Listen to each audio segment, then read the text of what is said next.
Right now, millions of people are injecting a drug they are not meant to stop, ever, because the moment they do, their own body turns against them.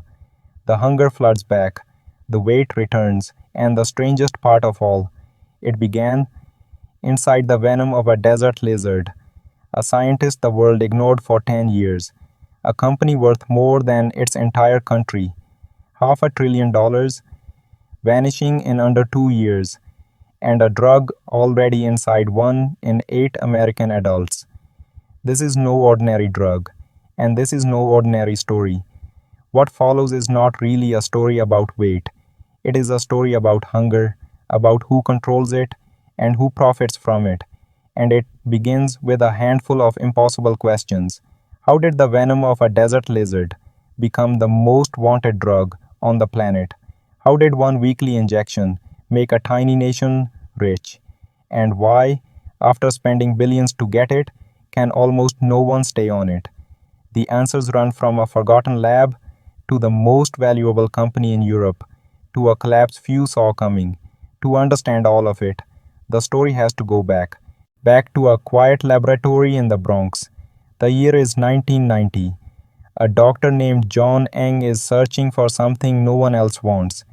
He works at a hospital for military veterans, and he is fascinated by one strange animal, the Gila monster, a thick, slow desert lizard with venom in its bite.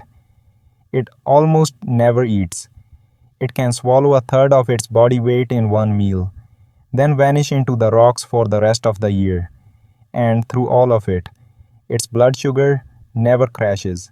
Something inside it holds the line. Eng knew one odd clue. Certain lizard and snake venoms made the pancreas swell. The pancreas, the organ that governs blood sugar. So he went hunting through the venom, drop by drop, and he found it. A molecule, hidden in glands along the lizard's jaw, one no human had ever used. The molecule looked almost like a human hormone, a signal the gut releases after a meal, the one quiet voice that says, enough, full, stop eating. In people, that signal vanishes in minutes. In the lizard's version, it lasted for hours, a natural off switch for hunger and blood sugar that simply did not burn out. Eng understood exactly what he was holding. He carried it to the great drug companies, and one after another, they said no. Peptide drugs were seen as fragile and costly to make, too strange, too hard, a dead end. But he refused to let it die. He championed the molecule almost alone. For nearly 10 years, the world ignored him. And then, at last, a small company listened. The lizard molecule became a diabetes drug, approved in 2005, the first of its entire kind. It needed 2 shots a day, and it was clumsy, but it proved the impossible could work. Hunger could be reached by a drug, and a venom feared for a century could heal. A door cracked open. The doctor who found it is a name almost no one knows. The fortune it unleashed would belong to someone else. On the far side of that door sat a quiet Danish company, Novo Nordisk. Its roots ran back to 1922. A Danish scientist had won the Nobel Prize and brought insulin to the Nordics. For 100 years after, Novo made mostly one thing, insulin for diabetes, steady, unglamorous. It was Denmark's quiet giant, reliable and almost invisible to the wider world. Then it saw what the lizard had proven, and it built something far better. Its own version of that human fullness signal. The body's own version faded in 2 minutes. This one was built to last a full week. They named the molecule Semaglutide. At first, it was simply a diabetes drug, a single weekly shot launched around 2017. The name printed on the pen, Ozempic. But doctors began noticing something they did not expect. The patients weren't only controlling their blood sugar, they were eating less, far less, and the weight was simply falling away. Because that quiet fullness signal did something remarkable. It reached up into the brain, and it turned down the noise around food, the craving, the pull, the constant thought of the next bite. For the first time in history, A drug could switch off appetite itself. Some described forgetting meals entirely. Others said the voice that whispered just one more finally fell silent. The side effect was about to swallow the main event. Novo saw the opportunity of a century. It took a higher dose of the very same molecule, and it sold that openly for weight loss. A new name on the pen, Wegovy, launched around 2021, and the world lost its mind. Demand erupted past anything the company could make. Pharmacies ran dry. Waiting lists stretched on and on. Novo poured billions into new factories across 3 continents and still could not keep up. And here is the part few ever mention. The medicine built to save people with diabetes was now rationed to them. While the world chased a thinner waist, doctors wrote millions of prescriptions. Demand doubled, then doubled again. A drug for the sick had quietly become a drug for the slim. It even changed how a whole generation spoke about food. For decades, extra weight was blamed on weakness, on willpower. Now a single shot told a different truth. Hunger was chemical all along.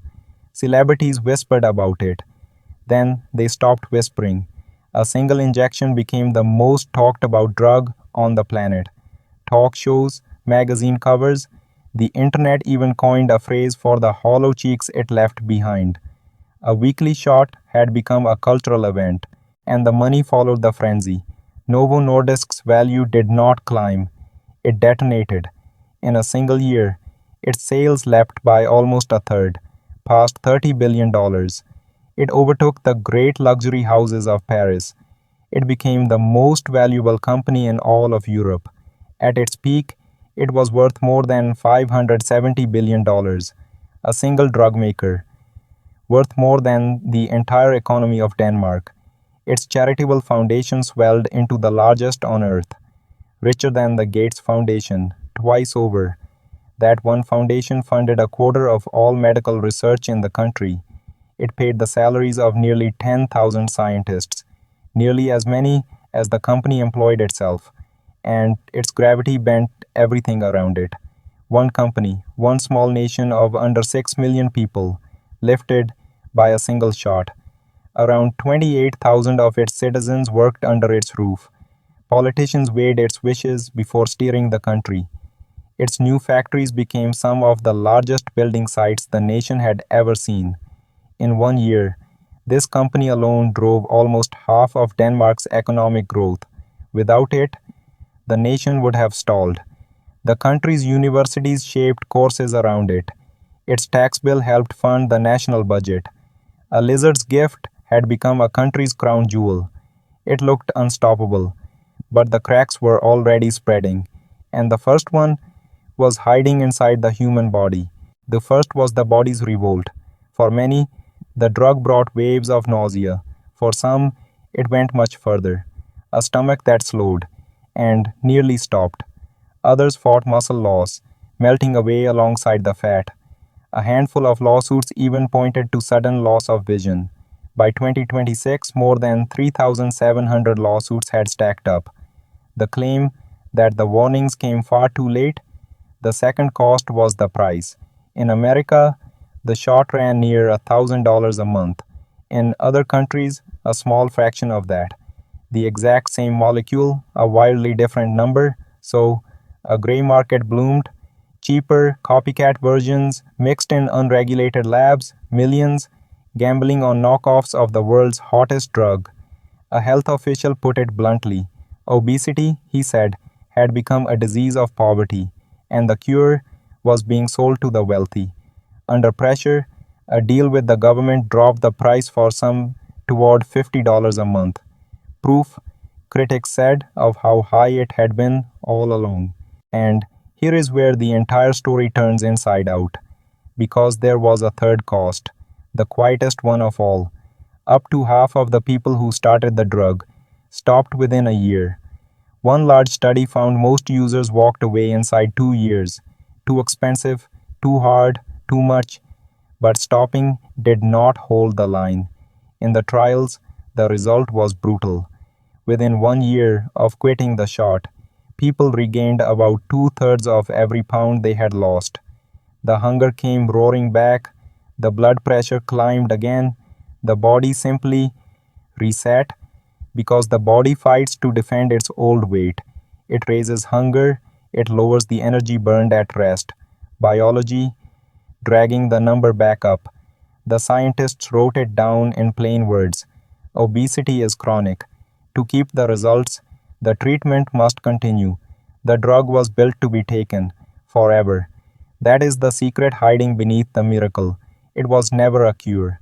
Whether by chance or by design, the perfect business had been born. A subscription written directly into human biology. The real product was never weight loss. The real product was a customer who could never leave. Now the full machine finally comes into view. A molecule born in venom, rebuilt into the most profitable medicine ever sold, aimed at a world where appetite itself could be switched off. And within just a few years, these drugs did something no diet, no campaign, no surgery had ever managed at scale. For the first time in over a decade, an entire nation's obesity rate began to fall. 7.5 million fewer obese adults in only 3 years. An entire culture rewiring its bond with food, one injection at a time, and the ripples spread everywhere. From the snack aisles to the drive throughs to the seats of passenger planes, every business built on craving suddenly looked fragile. One giant retailer admitted its shoppers on the drug were already buying less food. Analysts began modeling the unthinkable. What happens to fast food when the craving falls silent? The global market for these drugs was projected past $100 billion a year, and the price beneath all of it was breathtakingly simple. Whoever owned the off switch to human hunger owned a customer by design, a customer the body itself kept sending back for more. It may be the most powerful business model ever invented. Not a cure to be finished, but a need to be fed, week after week for life. But an empire built on a single drug stands on a knife's edge, and the fall came faster than almost anyone believed. Then a rival struck. An American giant called Eli Lilly built a stronger shot, its sales soared. Over 5 years, its stock rose about 400%, while Novo crawled. Then Novo's great next hope, its follow-up drug, failed its most important trial. In one single morning, the stock dropped 16%, tens of billions of dollars gone before noon. The patents began to slip. Cheap copies flooded markets from India to Brazil. And in Canada, one patent simply lapsed because the company missed a renewal fee of about $250, a few $100, against a $100 billion empire. In under 2 years, Novo Nordisk lost roughly three-quarters of its entire value, from over $600 billion down toward 150, close to $500 billion, gone. Soon, the company braced for its first sales decline in modern memory. Thousands of jobs and grand factory plans now hung in the balance. The drug that built the empire had begun to tear it apart, and the faster it had risen, the harder it fell, and the pain spread outward in every direction. In America, state after state quietly dropped coverage for the weight loss drugs, cutting off the very people who needed them most. Patients who had finally found something that worked were left to watch the weight quietly return, and a whole nation had leaned on it. Economists already had a chilling name for the danger. They called it the Nokia risk. Once, a phone company called Nokia drove a quarter of Finland's growth. Then it fell, and it dragged an entire country down with it for a decade. Now Denmark faced the very same shadow. Its universities, its tax revenue, even its mortgage rates, all touched by one drug maker. When a single company becomes the country, its collapse becomes the country's collapse. A lizard's gift had lifted a nation, and now the same gift threatened to pull it back down. So here is what remains. The most wanted drug on earth works by mimicking one single feeling, the feeling of being full, and the reason hundreds of millions reach for it is that the modern world was built to destroy that very feeling. For a century, one industry engineered food to overpower fullness. Louder flavors, faster sugar, the next bite, and the next, all of it, to sell more. Now another industry sells the switch to bring fullness back, a switch that, by its very design, can never be turned off. Two empires, standing at opposite ends of the same broken hunger, both selling the human body, something it was built to be unable to resist. The lizard only ever needed to eat, a few times a year. And when the cure must last forever, one quiet question is left hanging in the dark. Who is really being treated? If this rewired the way the world looks for even a moment, that is the entire reason this channel exists. Follow the money, see the system, subscribe to Magnifico Mint, and hit that like button. And I will see you in the next one.